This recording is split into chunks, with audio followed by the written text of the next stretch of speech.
عن أبي مالك الأشعري قال قال رسول الله صلى الله عليه وسلم الطهور شطر الإيمان أخرجه المسلم في كتاب الطهارة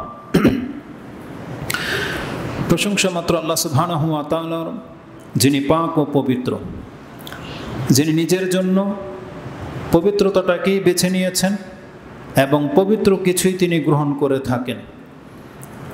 সেই লক্ষ্যে তিনি তার প্রত্যেক নবী রাসূলকে এবং তার অনুসারীদেরকে পবিত্রতার শিক্ষা দিয়েছেন। যে আল্লাহ সুবহানাহু ওয়া তাআলা আমাদেরকে পাক পবিত্র রাখতে চেয়েছেন, আমরা সেই সত্তার প্রশংসা করি, আমরা বলি আলহামদুলিল্লাহ। সালাতু ওয়াস সালাম প্রিয় নবী মুহাম্মদুর রাসূলুল্লাহ সাল্লাল্লাহু আলাইহি ওয়াসাল্লামের প্রতি, যিনি আমাদেরকে যাবতীয় কল্যাণকর বিষয়গুলো শিক্ষা দিয়েছেন, যিনি আমাদেরকে যেমন ইবাদত শিক্ষা দিয়েছেন, তেমনি আমাদেরকে দুনিয়াতে চলতে যে আদব প্রয়োজন সে আদবও আমাদেরকে শিক্ষা দিয়েছেন। খাদ্যের পূর্বে আমাদেরকে হাত ধুয়ে খেতে বলেছেন, ডান হাতে খেতে বলেছেন, আমাদেরকে সব সময় পাক সাফ থাকতে আদেশ করেছেন, উপদেশ দিয়েছেন। সেই নবীর প্রতি আমরা সালাত এবং সালাম পাঠ করে আমরা বলি আল্লাহুম্মা সাল্লি আলাইহি আল্লাহুম্মা বারিক আলাইহি। আজকের খুতবার আলোচ্য বিষয় হবে পবিত্রতা অর্জনের গুরুত্ব সম্পর্কে। কারণ এই সম্পর্কে আমরা মুসলিমদের মাঝে গাফিলতি দেখতে পাচ্ছি, তারা অনেক উদাসীন। অথচ পবিত্রতা হচ্ছে ইমানের একটি অংশ, বরং অর্ধেক বলা হয়েছে পবিত্রতাকে। আর এই পবিত্রতার বিষয়টা আপনার সালাত ফরজ হওয়ার আগে নাজিল হয়েছে, সেই সম্পর্কে ডিটেলস আমরা এক একটা পর্বে আলোচনা করব। এটা এতটাই গুরুত্বপূর্ণ, আসলে এই সম্পর্কে আমরা চর্চা করি না বিধায় এর গুরুত্ব আমরা বুঝি না, কিন্তু এটা অত্যন্ত গুরুত্বপূর্ণ একটা ব্যাপার। তাই আজকে প্রথম গুরুত্ব দিয়ে শুরু করব, পরবর্তী বক্তব্যে আমরা পবিত্রতার বিভিন্ন সংজ্ঞা এবং ধরন নিয়ে আলোচনা করব। আজকে শুধুমাত্র পবিত্রতার গুরুত্ব এবং মর্যাদা নিয়ে কিছু কথা বলবো। পবিত্রতা সম্পর্কে স্টাডি করতে গিয়ে যে জিনিসটা পেলাম তা হচ্ছে দ্বীনে হক, ইসলাম ধর্ম এটা সত্য ধর্ম। এই সত্য ধর্মের বৈশিষ্ট্যর মধ্যে একটা অনেক বড় একটা মর্যাদাকর বৈশিষ্ট্য হচ্ছে পবিত্রতা, যা আমাদেরকে পাক সাফ রাখতে বলা হয়েছে। এটা দ্বীন ইসলামের একটা অনেক বড় বৈশিষ্ট্য, যেটা অন্য কোনো ধর্মে আপনি পাবেন না। আর এই ধর্মের পবিত্রতার বিধান থাকা একটা বৈশিষ্ট্য হওয়ার পাশাপাশি একটা মর্যাদাকর দিক হলো আমাদের জন্য পবিত্রতাকে সহজ করা হয়েছে, মানে মধ্যম পন্থা অবলম্বন করা হয়েছে। পবিত্রতার ক্ষেত্রে আমাদেরকে একবারে শিথিল করে দেননি, একটু কমিয়ে দেন, আর আমাদেরকে কঠোরতা করা হয়নি। যেমন আপনারা জানেন, বনী ইসরাইলদের জন্যে পবিত্রতার বিধান অনেক কঠিন ছিল। হাদিসে যেমনটা আমরা পাই, যেটা ইনশাল্লাহ পবিত্রতার উজুর অধ্যায়ে আমরা উল্লেখ করব, যে তাদের গায়ে যদি কোনো প্রস্রাব পায়খানা লেগে যেত, কোনো নাপাক বস্তু লেগে যেত, যদি কাপড়ে লাগতো তো কাপড় কেটে ফেলে দিতে হতো, আর যদি গায়ের চামড়ায় লাগতো তো সে চামড়াকে ছিলে ফেলতে হতো, ঘষে ছিলে ফেলতে হতো চামড়া, যেইখানে ময়লা লাগতো। এটা বনী ইসরাইলদের সাথে করা হয়েছিল। রাসূলুল্লাহ সাল্লাল্লাহু আলাইহি ওয়াসাল্লাম মদিনাতে এসে যখন কোনো এক জায়গায় বসে প্রস্রাব করছিলেন আড়াল হয়ে, তখন ইহুদিরা ঠাট্টা করে বলেছিল, দেখো দেখো এ মহিলাদের মতো আড়াল হয়ে প্রস্রাব করে। কারণ তারা তো ছিল উশৃঙ্খল জাতি, ওপেন সবার সামনে দাঁড়িয়ে প্রস্রাব করে দিত। কিন্তু ইসলাম আদব শিক্ষা দিয়েছে, সে পুরুষ হোক অথবা মহিলা হোক, তাদের জন্যে পবিত্রতার বিধান রাখা হয়েছে এবং লজ্জার একটা ব্যবস্থা রাখা হয়েছে, যে তাদের জন্য পর্দা করাটা ফরজ, এই ক্ষেত্রে সে মহিলা হোক অথবা পুরুষ হোক। তো রাসূলুল্লাহ সাল্লাল্লাহু আলাইহি ওয়াসাল্লাম এক সাহাবীর পেছনে আড়াল হয়ে যখন প্রস্রাব করছিলেন বসে, তখন এই ইহুদিরা ঠাট্টা করে বলেছিল যে মহিলাদের মতো প্রস্রাব করে। তখন রাসূলুল্লাহ সাল্লাল্লাহু আলাইহি ওয়াসাল্লাম সেই কথাটা বলেছিলেন যে বনী ইসরাইলদের লোকেরা তাদের কাপড়ের মধ্যে গায়ের মধ্যে ময়লা লেগে গেলে তারা সেটাকে ছিলে ফেলতো। কিছু লোক বাধা দিয়েছিল যে তোমরা এমনটা কেন করো, যে প্রস্রাব ময়লা লেগেছে তাই বলে চামড়া ছিলে ফেলতে হবে, বাধা দিয়েছিল। রাসূল সাল্লাল্লাহু আলাইহি ওয়াসাল্লাম বলছেন যারা বাধা দিয়েছিল কবরে তাদের শাস্তি দেওয়া হচ্ছে। তার মানে আল্লাহর বিধানের ক্ষেত্রে যদি কোনো ব্যক্তি তার নিজের মত প্রকাশ করে তাহলে সেই ব্যক্তি শাস্তি পাবে। তো সেই বর্ণনাগুলো আমরা পরবর্তীতে বলবো। আমি শুধু আপনাকে দেখাতে চাচ্ছি ইসলামের মর্যাদাকর একটা বিষয় হচ্ছে পবিত্রতা, আর ইসলামের বড় বৈশিষ্ট্য হচ্ছে এই পবিত্রতার বিধানকে কঠিন করা হয়নি, মধ্যম পর্যায়ে রাখা হয়েছে। একেবারে হীন করা হয়নি, পবিত্রতা থেকে আমাদেরকে বাদ দেওয়া হয়নি, আবার বনী ইসরায়েলদের মতো কঠোরতা করা হয়নি। কঠোরতার নমুনাটা তো আপনার কাছে বললাম। উদাসীনতাটা কেমন আপনি জেনে নেন। পবিত্রতার একটা কিতাব পড়ছিলাম, তাতে হিন্দু ধর্মের একটা কথা লেখা আছে যে হিন্দু ধর্মের যতগুলো ধর্মীয় কিতাব আছে, সেটা বেদ বলেন, গীতা বলেন, রামায়ণ বলেন, ত্রিপিটক বলেন, যা আছে, তাদের কোনো ধর্মীয় কিতাবের মধ্যে পবিত্রতার কোনো চ্যাপ্টার নেই। কথাটা কি ভালো করে বুঝেন? পবিত্রতা আমাদের একটা সাবজেক্টই হলো পবিত্রতা, আর কত গুরুত্বপূর্ণ সেটা আজকের আলোচনায় বলবো। হিন্দু ধর্মের কোনো ধর্মীয় কিতাবের মধ্যে এই ধরনের কোনো পাঠ্য নাই যেটা পবিত্রতার শিক্ষা দেওয়া যেতে পারে। তার মানে পবিত্রতার বিষয়টা তাদের ধর্মে নাই। আরও আশ্চর্যজনক ব্যাপার হচ্ছে শিখদের ধর্ম। শিখদের নাকি নাভির নিচের লোম, হাতের নিচের লোম, বগলের লোম আর মাথার চুল, মোচ, দাড়ি, এগুলো কোনো একটা কাটারই অনুমতি নেই। কাটার অনুমতি নেই। যারা কাটবে তারা বেদিন। যেমন আমাদের যারা দাড়ি কাটে তারা দিনদার না বেদিন? বেদিন। যারা ইসলাম ধর্ম পালন করে না তাদেরকে আমরা বেদিন বলি না?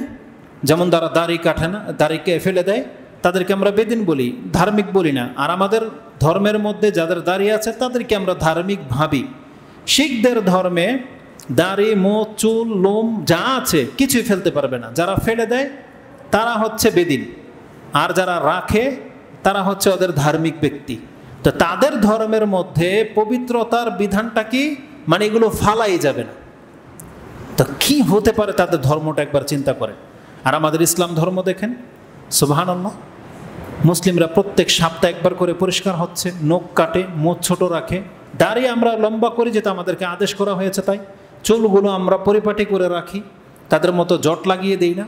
কিন্তু আমাদের মধ্যে যারা বেদাতি, খরাফাত, তাদের চুল শিখদের মতো, জীবনে গোসল করে না, চুলের মধ্যে উকুন ভরা, জট লেগে যায়। তারা আবার খাজার ভক্ত, মাঝার ভক্ত। তাদের অবস্থা দেখেন, তাদের আর শিখদের মধ্যে কোনো পার্থক্য নেই। ওই হিন্দু ধর্মের সন্ন্যাসীদের সাথে কোনো পার্থক্য নেই। কিন্তু ইসলাম আমাদেরকে পবিত্রতা শিক্ষা দিয়েছে। তা আশ্চর্যজনক একটা ব্যাপার হচ্ছে যে অন্যান্য ধর্মের কিতাবের মধ্যে পবিত্রতার কোনো চ্যাপ্টার নাই।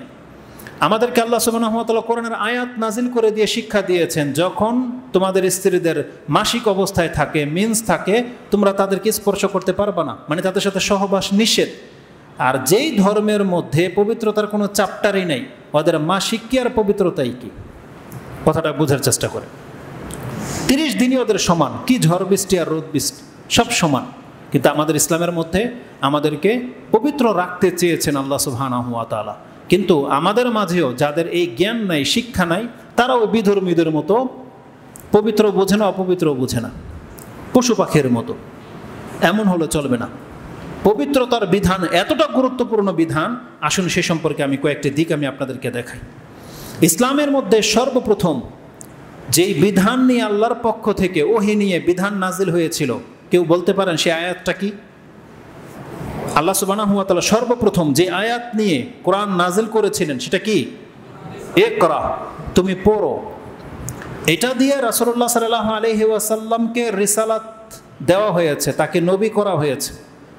ওই চ্যাপ্টার শেষ, কিছুদিনে হই বন্ধ।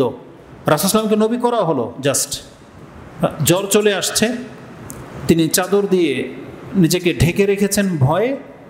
তারপরে যখন সর্বপ্রথম যেই ওহীগুলো নাজিল হয়েছে, এগুলো এখন বিধান, ইসলামের বিধান নাজিল হচ্ছে। সর্বপ্রথম বিধান আল্লাহ সুবহানাহু ওয়া তাআলা বলছেন, বিসমিল্লাহির রহমানির রহিম, ইয়া আইয়ুহাল মুদ্দাসসির কুম ফাআনজির ওয়া রাব্বাকা ফাকাব্বির ওয়া সিয়াবাকা ফাতাহহির ওয়ার রুজজা ফাহজুর ওয়া লা তামনুন তাস্তাকসির ইলা আখিরিল আয়াত। সূরা মুদ্দাসসির 74 নম্বর সূরার এই 5টি আয়াত আপনি পড়েন। আল্লাহ সুবহানাহু ওয়া তাআলা বলতেছেন, ইয়া আইয়ুহাল মুদ্দাসসির, হে চাদর আবৃতকারী, কুম ফাআনজির, দাঁড়ান আপনি, সতর্ক করেন জাতিকে।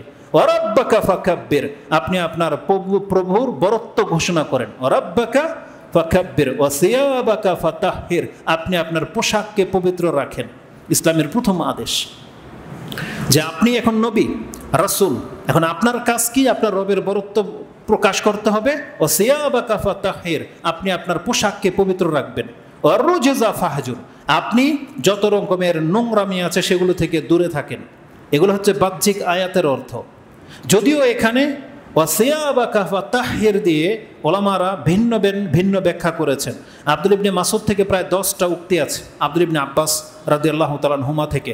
তার একটি উক্তি হলো, তিনি বলেছেন ক্বালা ওয়াসিয়াবাকা ফাতাহহির মানে হচ্ছে মিনাল ইসম, হে নবী আপনি নিজেকে পাপ মুক্ত রাখেন। সিয়াব মানে সিয়াব যেহেতু বাহ্যিকে উপরে হয়, জামা কাপড় আমাদের দেহের উপরে হয় না, প্রকাশ্যে আপনি দেখতে পাচ্ছেন। তো আল্লাহ যেহেতু তাকে বলেছেন ওয়াসিয়াবাকা ফাতাহহির মানে আপনার বাহ্যিক দিকটাকে আপনি পবিত্র রাখবেন, তার মানে মুসলিমদেরকে প্রকাশ্যে পাপ করা উচিত নয়। পাপ থেকে বাঁচতে হবে, কিন্তু প্রকাশ্য পাপ থেকে অবশ্যই বাঁচতে হবে। কারণ মুসলিম সবসময় বাহ্যিকভাবে মুসলিম থাকবে, তার দাড়ি থাকবে, লেবাস থাকবে, টুপি থাকবে, প্রকাশ্যে সে হারাম খাবে না, প্রকাশ্যে সে বকাবাজি করবে না, প্রকাশ্যে সে ধোঁকা দেবে না। কারণ আল্লাহ সুবহানাহু ওয়া তাআলা বলেছেন ওয়াসিয়াবাকা ফাতাহহির, প্রকাশ্য পাপ থেকে আপনি দূরে থাকেন। তারপরে বলা হয়েছে ওয়ারুজজা ফাহজুর। ওয়াসিয়াবাকা ফাতাহহিরের আরেকটি ব্যাখ্যা করেছেন মুহাম্মদ ইবনে সিরিন হিসাবে প্রসিদ্ধ, যাকে চিনি আমরা, মুহাম্মদ ইবনে সিরিন প্রখ্যাত তাবী। তিনি বলতেছেন ওয়াসিয়াবাকা ফাতাহহির আই ইগসিলহা বিল মা। আল্লাহ সুবহানাহু ওয়া তাআলা আমাদেরকে শিক্ষা দিয়েছেন আমরা যেন আমাদের জামা কাপড়গুলো পানি দিয়ে ধৌত করি, এটা শিক্ষা দিয়েছেন। কারণ কি, মক্কার মুশরিকরা ইসলাম আসার পূর্বে তারা তাদের জামা কাপড় পানি দিয়ে ধুতো না, কারণ পানির অভাব ছিল। তারা মাসকে মাস গোসল করতো না, গোসল করাটা তাদের কাছে অপরাধ ছিল, আয়েব। যে যারা সবসময় গোসল করে তাদের কাছে এটা আয়েব। আরও আশ্চর্যজনক হয়ে গেলাম, যদিও সেটার দলিল আমি দিতে পারবো না বিদায় সেই কথাটাকে আমি নোট করিনি। তাহারাতের পাকিস্তানের একজন উর্দু রাইটার ইকবাল কিলানি, তার বইয়ের মধ্যে সে ব্রিটিশদের কারো একটা কথা উক্তি নকল করেছেন যে ব্রিটিশদের খ্রিস্টানদের কোনো এক ব্যক্তিকে কুফরি ফতুয়া লাগানো হয়েছিল অন্য একটা গ্রুপের পক্ষ থেকে।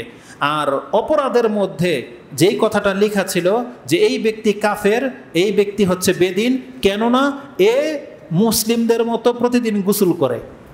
তার অপরাধ কি? সে মুসলিমদের মতো প্রতিদিন গোসল করে। তার মানে ইহুদি খ্রিস্টানরা প্রতিদিন গোসল করাটাকে অপরাধ মনে করে। আর ওই লোকটা খ্রিস্টানের ওই পাদ্রী, সে প্রতিদিন গোসল করে বিদায়, পাকসাপ থাকে বিদায়, তাকে ফতুয়া জারি করা হয়েছিল যে এই বেদিন হয়ে গেছে, এই মুসলিমদের মতো প্রতিদিন গোসল করে। তার মানে ইসলাম ছাড়া প্রত্যেকটা ধর্মের মধ্যে এই নোংরামিগুলো আছে। তারা মাসকে মাস, সপ্তাহকে সপ্তাহ গোসল করে না, শুধু বডি স্প্রে ডিওরল ব্যবহার করে, বাস পাকসাপ। পোশাক পায়খানার ক্ষেত্রে তাদের পানি খুব কম ইউজ হয়, তারা টিস্যু ব্যবহার করে, জাস্ট এমনই করে। তো আল্লাহ সুবহানাহু ওয়া তাআলা আমাদেরকে বলছেন ওয়াসিয়াবাকা ফাতাহহির, মানে মুহাম্মদ ইবনে সিরিন বলতেছেন যে আল্লাহ আমাদেরকে আমাদের জামা কাপড়গুলোকে পানি দিয়ে ধোয়ার আদেশ করেছেন, যে ইগসিলহা বিল মা।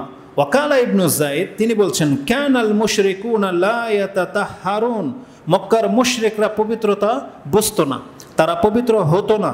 ফাআমারাহুল্লাহু আইয়াতাতাহহারা, আল্লাহ আমাদেরকে আদেশ করেছেন আমরা যেন পবিত্র হই, এবং ও আই ইউতাহহিরা সিয়াবাহু, এবং আমরা যেন আমাদের পোশাককেও পবিত্র রাখি। এটা আমাদেরকে প্রথম আদেশ করেছেন আল্লাহ সুবহানাহু ওয়া তাআলা। ওয়ার রুজজা ফাহজুর, এর মানে হলো, ইবনে আব্বাস বলতেছেন রুজ মানে হচ্ছে আল আওসান, আনসাব, নাসাব, ঠিক আনসাব হচ্ছে প্রতিকৃতি, কোনো একটা নিদর্শন।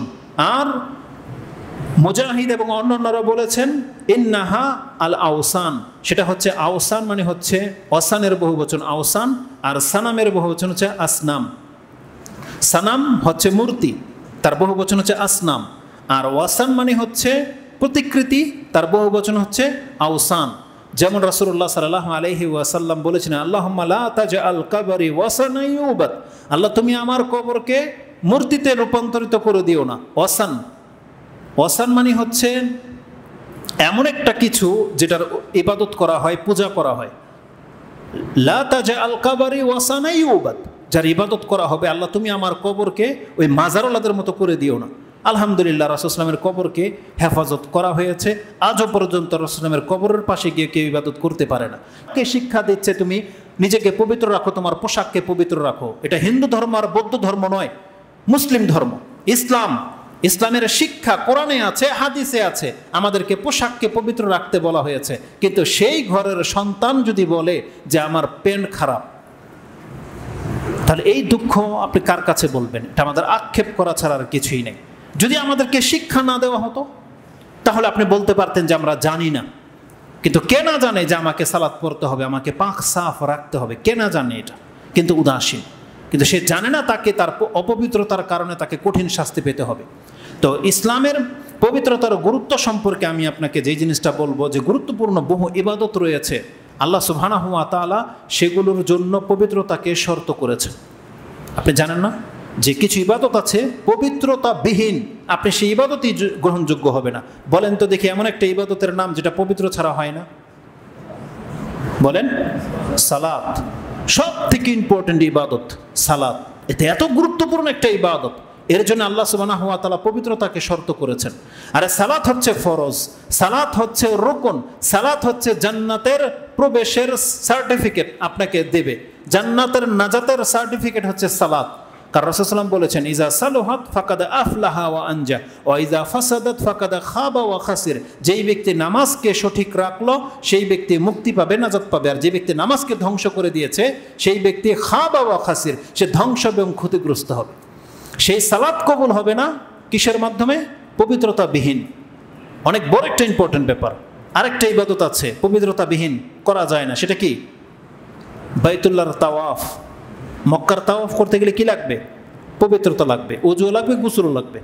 তাহলে মক্কার তাওয়াফ, বাইতুল্লাহর তাওয়াফের জন্যে পবিত্রতা লাগবে। এমন বেশ কিছু জিনিস আছে যেগুলো পবিত্রবিহীন করা যায় না।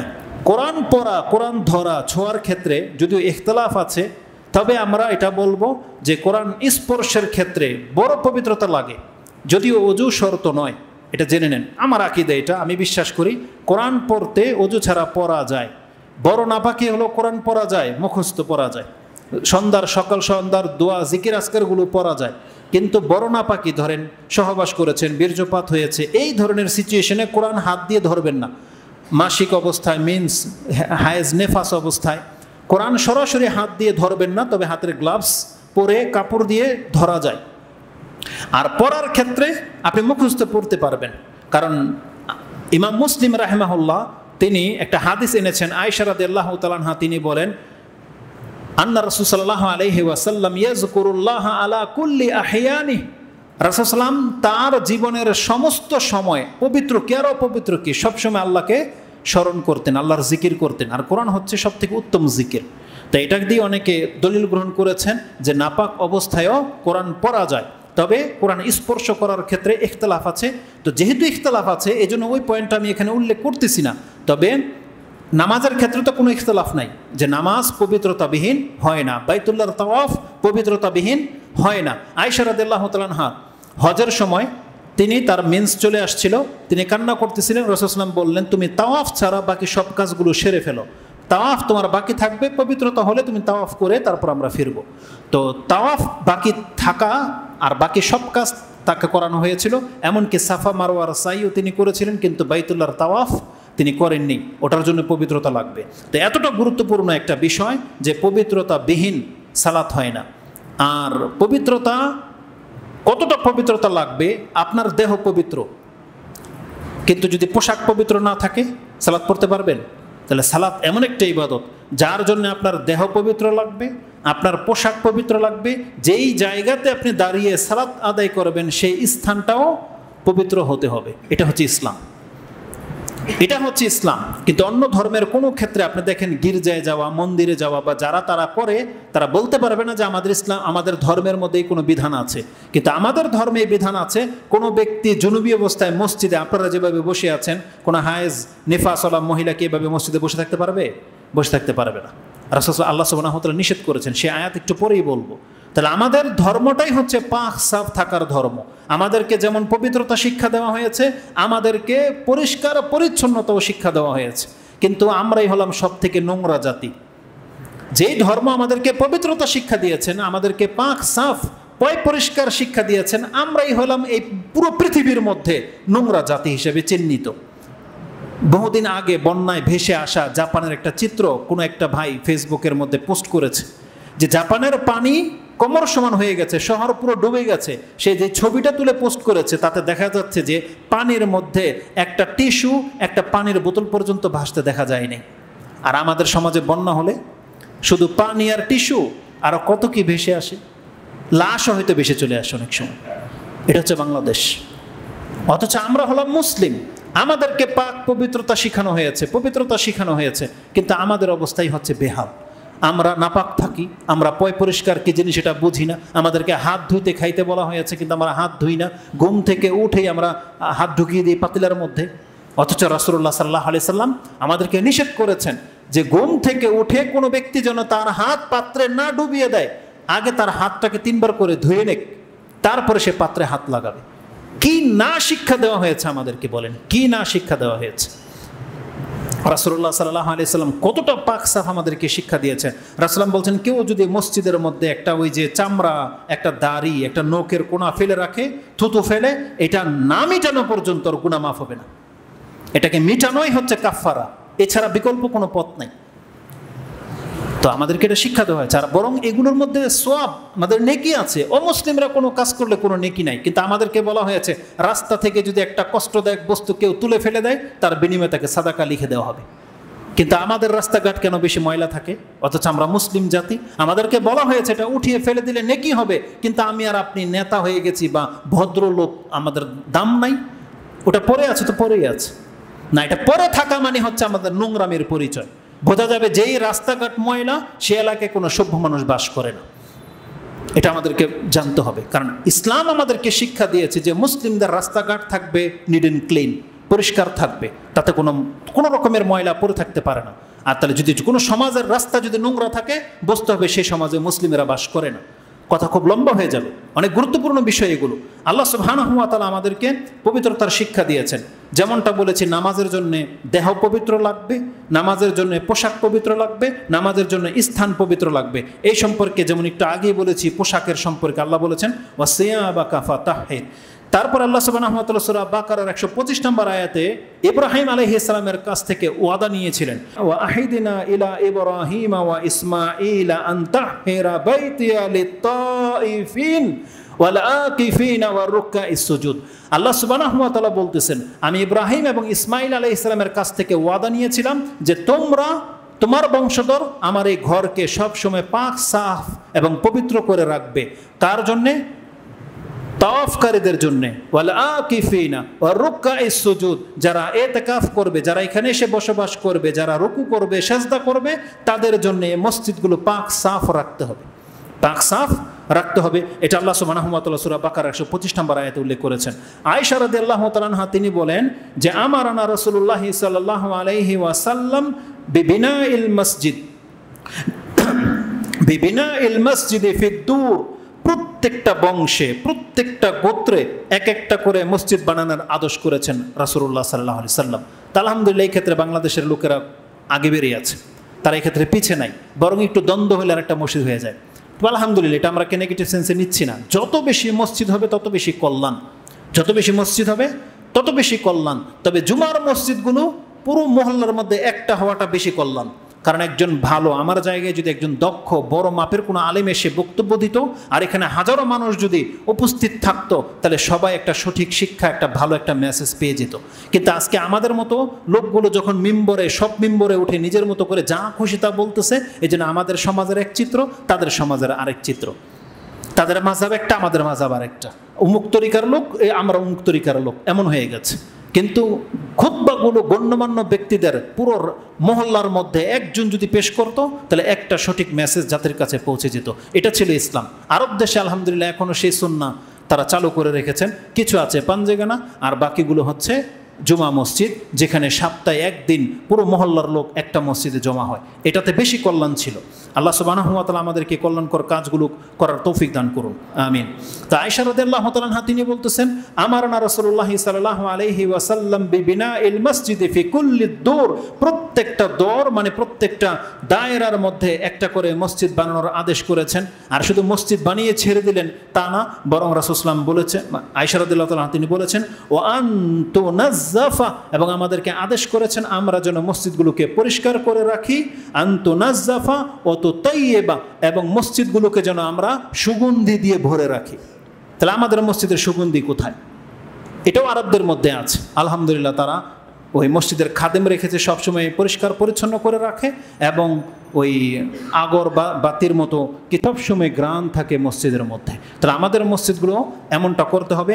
এই হাদিস ইমাম তিরমিজি রাহিমাহুল্লাহ তিনি তার 594-তে, আবু দাউদে হাদিসটি 455-তে রয়েছে। তার মানে এখানে আমি যে জিনিসটা দেখাতে চাচ্ছি, আমাদের পোশাক পবিত্র হতে হবে, আমাদের মসজিদগুলো পবিত্র হতে হবে। তো এটা হচ্ছে পবিত্রতার গুরুত্বের ক্ষেত্রে অত্যন্ত গুরুত্বপূর্ণ বিষয়। আরেকটা জিনিস লক্ষ্য করে দেখবেন পবিত্রতার গুরুত্বটা কত। আপনি এই যে কুতুবে সিত্তা আছে না, বুখারী, মুসলিম, আবু দাউদ, নাসাই, ইবনে মাজাহ, তিরমিজি, যে হাদিসগুলো আছে, মুসনাদে আহমদ আছে, তারপরে তাবারানি আছে, বাজ্জার আছে, যতগুলো হাদিসের কিতাব আছে, যতটুকু জানি, প্রায় হাদিসের কিতাব অধ্যায় শুরু হয়েছে পবিত্রতার অধ্যায় দিয়ে। কেন? ইসলামের বহু বিষয় আছে, তারা নামাজ দিয়ে শুরু করতে পারতেন, তারা কোরআনের তাফসীর দিয়ে শুরু করতে পারতেন, তাওহীদ দিয়ে শুরু করতে পারতেন, কিন্তু অধিকাংশ কিতাবগুলো শুরু হয়েছে তাহারাতের অধ্যায় দিয়ে। যে কোনো কিতাব আপনি খোলেন, ইমাম বুখারী রাহিমাহুল্লাহ তিনি কিতাবুল ওয়াহি দিয়ে শুরু করেছেন ভিন্ন একটা কারণে, যেহেতু ওহী নাজিল হয়েছে, এটা ইসলামকে প্রমাণ করার জন্য তিনি ওহীর অধ্যায় এনেছেন। তারপরেই তিনি এনেছেন কিতাবুল ইলম, কারণ তাহারাতের জন্য আগে এলেম লাগবে, এই জন্য এলমের গুরুত্ব বেশি, তাই তিনি আগে এলম এনেছেন, তারপরেই শুরু করেছেন তিনি ওযু গোসল। ইমাম মুসলিম আগে ইমান, পবিত্রতার আগে এনেছেন ইমানের অধ্যায়, কারণ আপনার যদি মুসলিমই না হন তাহলে আপনার কিসের পবিত্রতার কিসের কি, এই জন্য তিনি আগে ইমান এনেছেন, ইমানের পরবর্তী চ্যাপ্টারটাই তিনি পবিত্রতার অধ্যায় এনেছেন।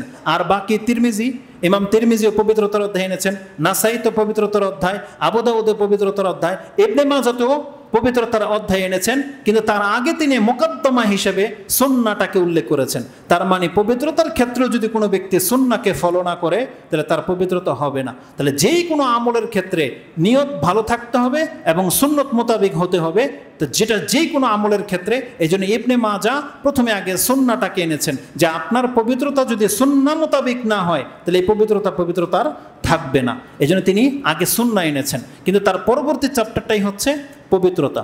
তো উদ্দেশ্য হচ্ছে সর্বপ্রথম ইসলামের এই জিনিসটাকে কেন গুরুত্ব দেওয়া হয়েছে, কারণ পবিত্রতার মধ্যে আপনার নামাজ নিহিত আছে।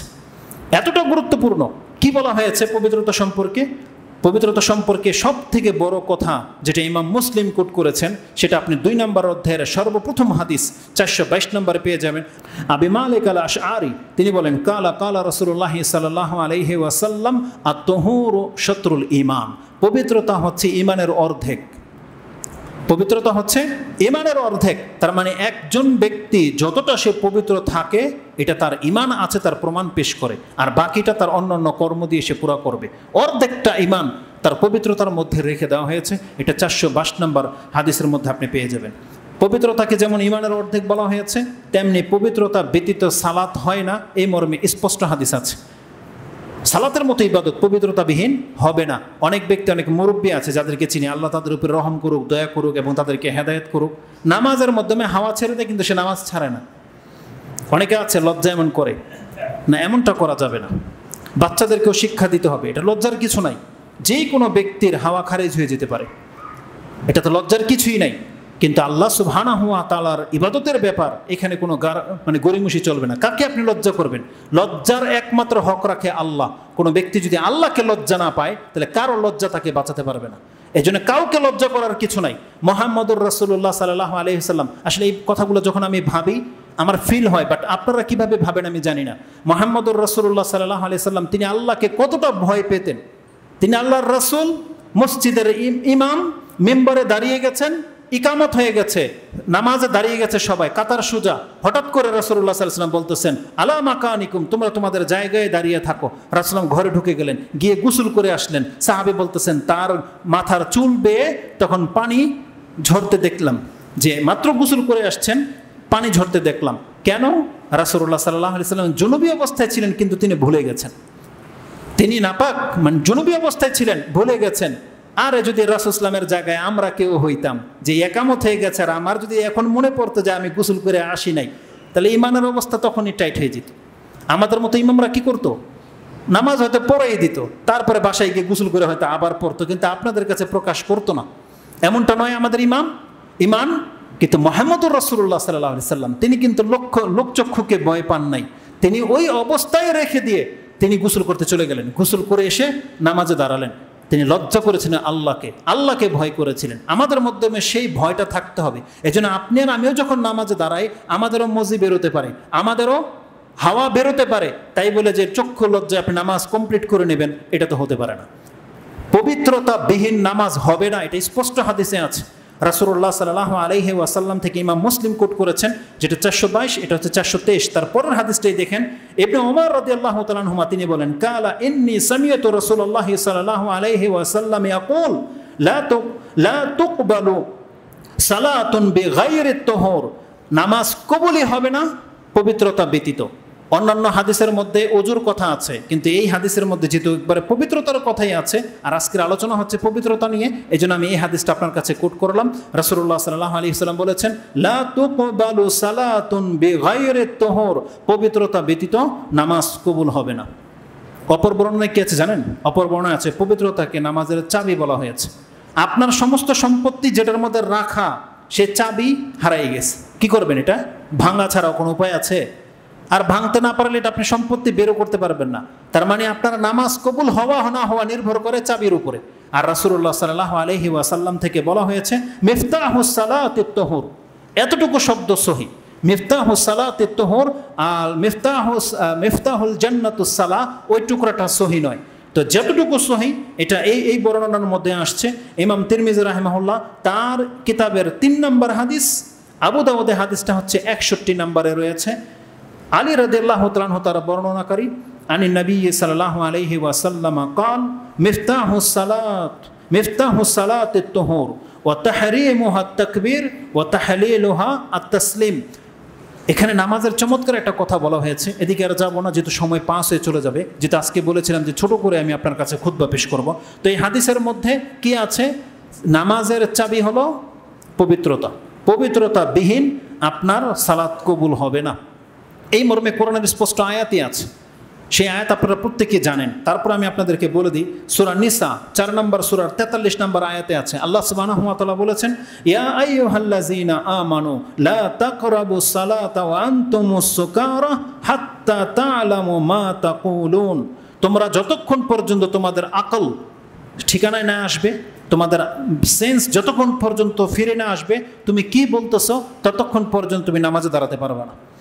যারা নেশাগ্রস্ত তাদেরকে বলা হয়েছিল, যদিও এখন নেশা হারাম, এটা নেশা হারাম হওয়ার পূর্বের আয়াত, যে ফার্স্ট টাইম আল্লাহ তাদেরকে এইভাবে নিষেধ করেছিলেন, ইয়া আইয়ুহাল্লাযীনা আমানু লা তাকরাবুস সালাতা ওয়া আনতুমুস সুকারা হাত্তা তা'লামু মা তাকুলুন। যতক্ষণ পর্যন্ত তোমরা এটা না জানতেছো, বুঝতেছো যে তুমি কি বলতেছো, ততক্ষণ পর্যন্ত তুমি নামাজে দাঁড়াবা না, নিকটবর্তী পর্যন্ত আসবে না। মা তাকুলুন ওয়ালা জুনুবান, এবং তুমি জুনুবী অবস্থায়ও নামাজের দ্বার প্রান্ত আসবে না। জুনুবী অবস্থায় পর্যন্ত যার বীর্যপাত হয়ে গেছে, সে ইচ্ছা করে বের করুক, স্বপ্নদোষ হয়ে হোক, স্ত্রীর সহবাসের সাথে হোক, জুনুবী ব্যক্তি নামাজের ধারও কাছে পর্যন্ত আসবে না, আল্লাহ নিষেধ করে দিয়েছেন, মানে মসজিদে আসবে না তারা। ওয়ালা জুনুবান ইল্লা আবিরি সাবিলিন হাত্তা তাগতাসিলু, তবে সে মসজিদে আসতে পারবে।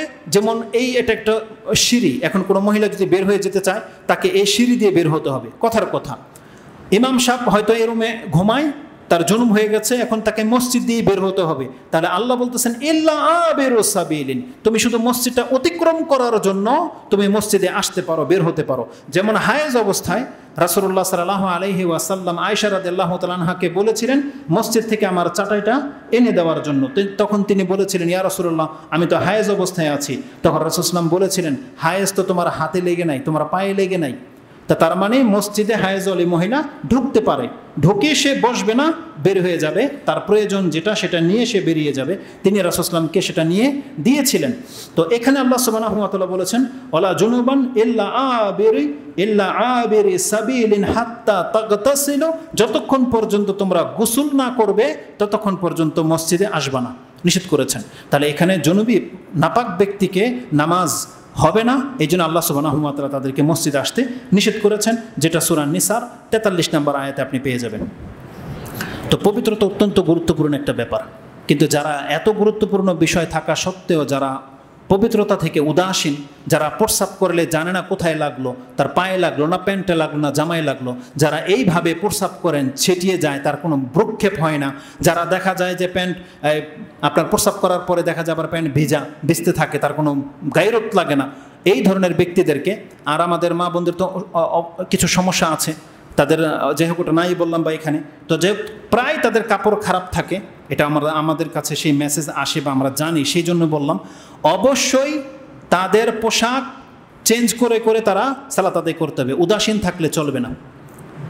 তারা ঘরে থাকে, কাপড় একটা চেঞ্জ করে আরেকটা পরাটা তাদের জন্য বড় কোনো বিষয় না, তারা যেহেতু ঘরে থাকে, এই জন্য তাদের জন্য এই রকমের উদাসীন থাকা মোটেও কাম্য নয়। যেমনটা আমাদের কাছে প্রশ্ন আসে, আমি আর খোলাখুলি কিছু বললাম না।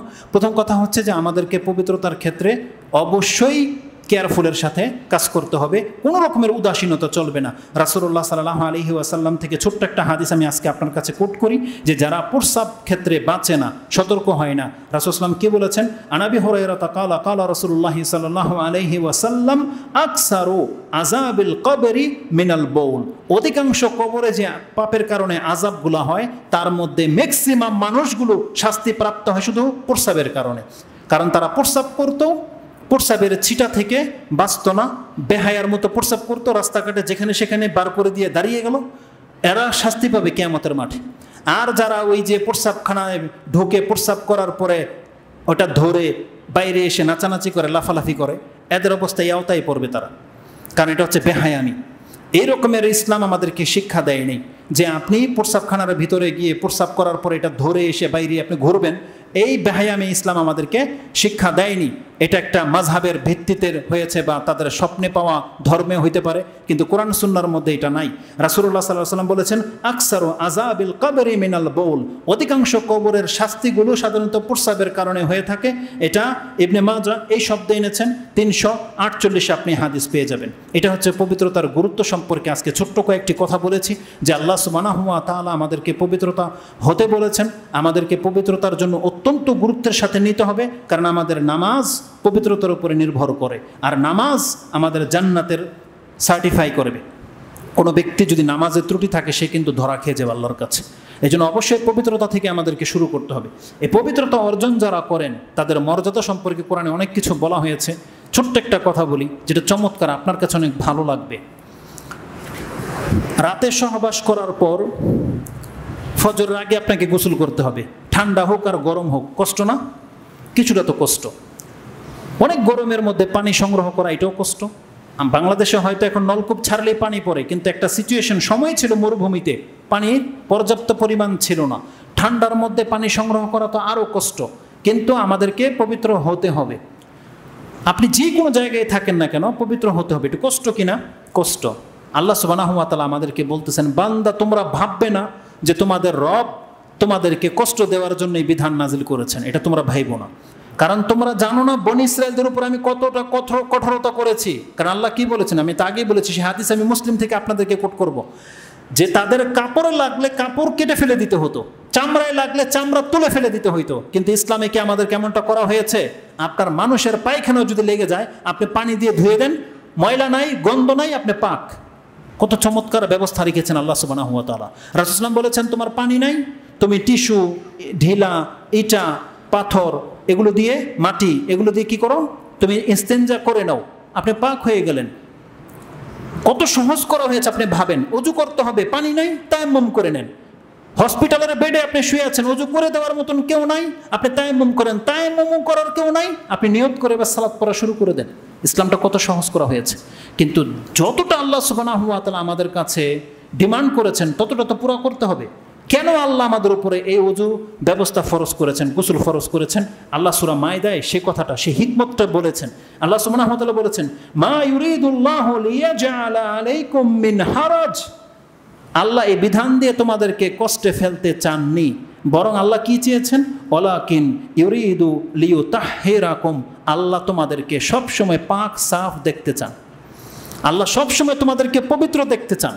আল্লাহ তোমাদেরকে অপবিত্রত দেখতে চান না। আল্লাহ বলতেছেন ওয়ালাকিন ইউরিদু লিইউতাহহিরাকুম ওয়া লিইউতিম্মা নি'মাতাহু আলাইকুম ওয়া লাআল্লাকুম তাশকুরুন। আল্লাহ বলতেছেন যাতে করে তোমরা আমার নেয়ামত পরিপূর্ণভাবে পেতে পারো এবং আমার শুকরিয়া আদায় করতে পারো, এই জন্য আমি তোমাদের উপরে পবিত্রতার বিধানকে ফরজ করেছি। তার মানে আল্লাহ আমাদের জন্য কষ্ট করার জন্য এটা দেন নাই। এই কোরআন নাজিল হয়েছে আমাদেরকে কষ্ট দেওয়ার জন্য নয়, আমাদের মর্যাদাকে বাড়ানোর জন্য। কি বাড়াবে মর্যাদা কোরআন? আপনি একটা আয়াত মুখস্থ করেন, আপনাকে জান্নাতের একটা স্তর উপরে তুলে দেবেন আল্লাহ সুবহানাহু ওয়া তাআলা। আপনি একটা অক্ষর পড়তেছেন 10 নেকি।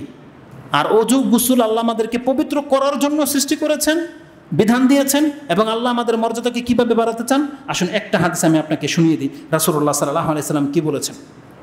মান তাওয়াদ্দা ফাআহসানাল উদুওয়া, যেই ব্যক্তি ওযু করে এবং উত্তম পন্থায় ওযু করে, খারাজাত খাতায়াহু মিন জাসাদিহি, তার মানে তার দেহের মধ্যে যত পাপ আছে ওযুর পানির সাথে সব ধুয়ে যায়।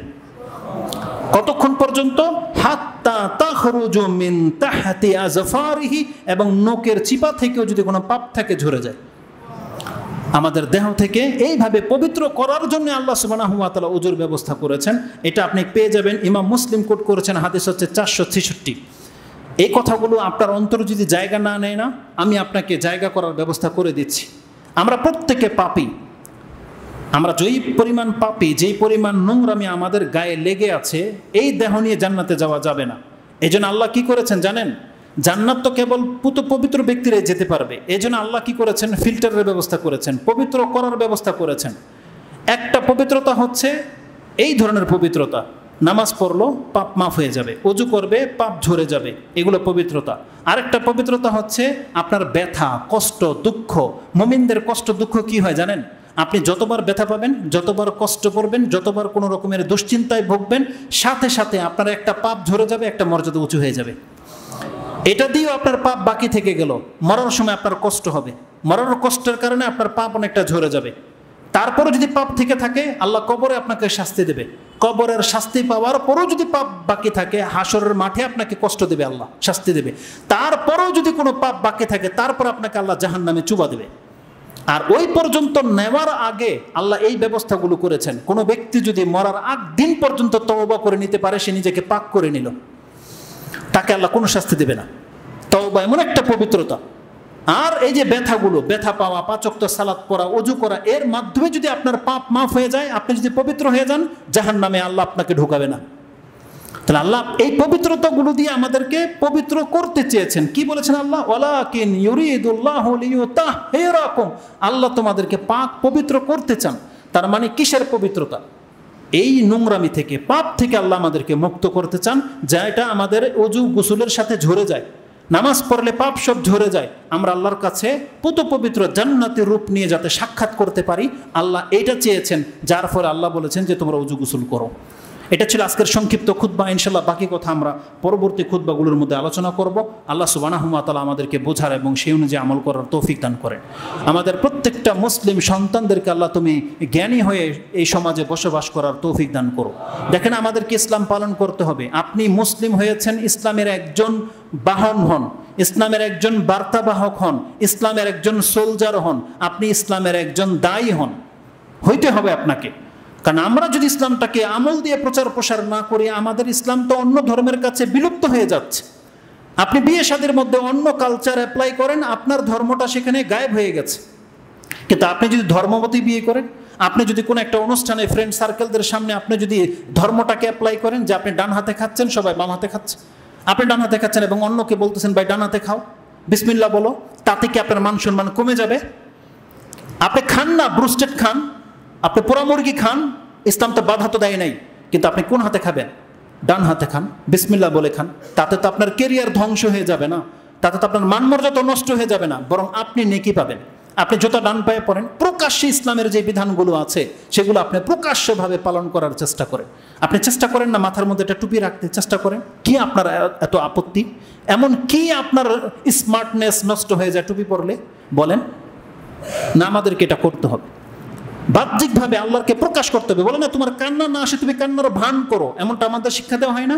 আরে আপনার ইসলাম ভেতরে থাক বা না থাক, আপনি বাহ্যিকভাবে পেশ করে দেন আপনি মুসলিম, তাহলে তো আমাদের সমাজটা উন্নত হয়ে যায়। আপনার যে নোংরামিগুলো আছে, পাপগুলো আছে, আপনি লুকিয়ে করেন, আল্লাহর কাছে তওবা করেন, পারলে সব ছাড়েন, কিন্তু প্রকাশ্যে পাপ করা থেকে বেঁচে যান। যারা সিগারেট খান রাস্তার মধ্যে সিগারেট খাবেন না, যাতে বলতে পারেন এই ফরাজি কান্দার এই রাস্তার মধ্যে কেউ সিগারেট খায় না। মিউজিক শুনুন, আপনার ঘরে চুপচাপ শুনেন, আপনি কাউকে শোনায়েন না, পারলে ছেড়ে দেন, এটা আপনার উপর ফরজ, কিন্তু আপনার প্রকাশ্যে গান বাজনা বাজাবেন না। মানে নোংরামের যে এটা পথগুলোকে বন্ধ করার চেষ্টা করেন। আপনার গার্লফ্রেন্ড আছে, ঠিক আছে, আপনি ঘরে নিয়ে যান, ওখানে গিয়ে হাত ধরে বসে থাকেন, পারলে বিয়ে করেন, কিন্তু পার্কে রাস্তাঘাটে নয়। রিক্সার মধ্যে আপনি যা খুশি তা করবেন অন্যদের সামনে, এগুলো তো কুত্তাও করে না, কুকুরও করেন এরকম। আজকে যে ব্যবসার নাম দিয়ে আপনি ওই বিভিন্ন ডিম পার্ক করেছেন, আপনি ডিম লাইট একটা লাগিয়ে দিয়ে একটা পার্সোনাল কক্ষ দিয়ে দিয়েছেন। কোন পর্দাসীন পুরুষ, কোন হুজুর আছে তার ওয়াইফকে ওই জায়গায় খেতে নিয়ে যায় প্রত্যেকদিন সন্ধ্যায়? আপনি তাকে জন্য পার্সোনাল রুম করে দিয়েছেন। কোন ব্যক্তি আছে তার ওয়াইফকে নিয়ে ওইসব জায়গায় যায়? কিন্তু কারা যায় এটা তো আমরা জানি। আপনি তো সেই ব্যবস্থা করে দিয়েছেন ব্যবসার নামে, তাহলে আপনি তো ফাহিশাটাকে আম করে দিলেন। নোংরামি হোক আপনার জায়গায়, আপনার প্রতিষ্ঠানে, এটা আপনি চাচ্ছেন, আপনি সেই সুযোগ করে দিয়েছেন। এইভাবে তো আপনার বোনও একদিন যাবে, আপনার মেয়েও যাবে একদিন। আপনি আজকে যাকে নিয়ে গিয়েছেন এই জায়গায় আপনার মেয়েও যাবে, আপনার বোনও যাবে, সেদিন তো আপনি কিচ্ছু করতে পারবেন না, ধরেও রাখতে পারবেন না। এই জন্য সেই জায়গায় যেন আমার মা বোন যেতে না পারে, এটা আজকে বন্ধ করতে হবে। আপনি ব্যবসা করেন, ওপেন ব্যবসা করেন, বিজনেস হালাল বিজনেস, কিন্তু সেখানে নোংরামের ব্যবস্থা কেন রেখেছেন? সেখানে অলওয়েজ মিউজিক কেন বেঁচে থাকবে? কেন বেঁচে থাকবে? এসিওয়ালা দোকানগুলো, আপনারা সেখান থেকে যে প্যান্ট শার্ট কিনতে যান, আপনি দেখেন এই যে রং আছে, এটা রং না কি জানো, যাই হোক, অলওয়েজ রমজান মাস পর্যন্ত মিউজিক চালিয়ে রাখে। সেখানে মহিলাদেরকে রেখেছে কাউন্টারে, আর আপনারা যুবকরা সব সেখানে গিয়ে ভিড় করেন। এমনটা চলবে না। আমাদেরকে ইসলামটাকে পালন করতে হবে। দেখেন, ইসলাম জয়ী হবে আমরা যদি পালন না করি, তাহলে আল্লাহ অন্যকে দিয়ে পালন করিয়ে ইসলামটাকে জয়ী করবে, আমাদেরকে আল্লাহ লাঞ্ছিত করে দেবে। আল্লাহ সুবহানাহু ওয়া তাআলা আমাদেরকে বোঝার এবং সে অনুযায়ী আমল করার তৌফিক দান করুন। আল্লাহ যেন আমাদের যুবক ভাইদের চরিত্রকে হেফাজত করার তৌফিক দান করুন, তাদেরকে বিয়ে করার ব্যবস্থা করে দিক। যে সমস্ত ভাইদের ইনকাম নাই, আল্লাহ তাদেরকে হালালভাবে ইনকাম করার তৌফিক দান করুন। আল্লাহ তাদেরকে উত্তম মুসলিম হিসেবে বেঁচে থাকার তৌফিক দান করো। আল্লাহ আমাদেরকে উত্তম সঙ্গী দান করো, আমরা যেন জাতির কল্যাণ বয়ে আনতে পারি। আল্লাহ যারা কল্যাণকর কাজ করে, আল্লাহ তুমি আমাদেরকে তাদের অন্তর্ভুক্ত করো। আমিন ইয়া রাব্বাল আলামিন। আকুলু লিকাউলি হাযা আস্তাগফিরুল্লাহ লি ওয়া লাকুম ওয়া লিসাইরিল মুসলিমিন ফাস্তাগফিরু ইন্নাহু হুয়াল গফুরুর রহিম। সর্বশেষ একটা আয়াত আপনাকে বলবো, সেটা হচ্ছে আল্লাহ সুবহানাহু ওয়া তাআলা বলেছেন, ইন্নাল্লাহা ইউহিব্বুত তাওয়াবিনা ওয়া ইউহিব্বুল মুতাতাহহিরিন। নিশ্চয়ই আল্লাহ সুবহানাহু ওয়া তাআলা তওবাকারীদেরকে ভালোবাসেন এবং পবিত্রতাকারীদেরকে ভালোবাসেন। যেটা আল্লাহ সুবহানাহু ওয়া তাআলা কোরআনের দুইটা জায়গায় উল্লেখ করেছেন, যেটা আপনি সূরা বাকারাতেও পাবেন, যে যারা পবিত্রতা অর্জন করে আল্লাহ তাদেরকে ভালোবাসেন। এই জন্য সবসময় আপনি নিজেকে একটু পাক সাফ রাখার চেষ্টা করবেন। যেমনটা বলেছি, আপনার উজু ফরজ হয়ে গেছে, উজু পর করলে চলবে, অন্তত পক্ষে সারাদিন ঘর থেকে বের হলে আপনার প্যান্টটাকে প্রস্রাব থেকে মুক্ত রাখার চেষ্টা করেন। আপনি যখনই পাক সাফ থাকবেন না, দেখবেন কোনো বাধা নাই, আপনার চাইলে নামাজ পড়ার প্রতি আপনার মন জাগবে। কিন্তু আগেই যখন আপনি নিজের মধ্যে বাধা তৈরি করে রেখেছেন, কি বাধা? প্যান্ট পরেছেন, রানের দিক থেকে হাঁটুর দিক থেকে কয়েকটা ছিঁড়াতালি, আপনি নিজেও জানেন যে এই প্যান্ট পরে নামাজ হইব না। তারপর পরেছেন এমন একটা প্যান্ট নোংরা, আপনি জানেন যে এটা তো আমি গতকালকে ধুই নাই, বীর্য লেগেছিল বা মজে লেগেছিল, সারাদিন তো ভাবেনি যা খুশি তা, আর বেরোবে তো, এটা না বেরোনোর কি আছে? আপনি সবসময় নিজেকে নোংরামের মধ্যে ডুবিয়ে রেখেছেন। যখনই আপনার মন একটু ভালো হবে, মনে হচ্ছে যে নামাজটা পড়ি, তখনই মনে হবে যে আরে আমার কাপড়টা তো আজকে খারাপ। আপনি নামাজ পড়ার মধ্যে বাধাপ্রাপ্ত হয়ে যাবেন না। সকালবেলাই আপনি ঘর থেকে ফ্রেশ মাইন্ড নিয়ে বেরোন, পাক সাফ হয়ে বেরোন, ভালো একটা কাপড় পেরে বেরোন। ইনশাআল্লাহ আল্লাহ আপনাকে তৌফিক দেবে, যে হতে পারে আল্লাহর স্মরণ আপনার অন্তরকে নরম করবে আর আপনি নামাজ আদায় করবেন ইনশাআল্লাহ আজিজ। যে আল্লাহ যেন এমনটাই করে। সুবহানা রাব্বিকা রাব্বিল ইজ্জাতি আম্মা ইয়াসিফুন ওয়া সালামুন আলাল মুরসালিন ওয়ালহামদুলিল্লাহি রাব্বিল আলামিন। আসসালামু আলাইকুম ওয়া রাহমাতুল্লাহি ওয়া বারাকাতুহু।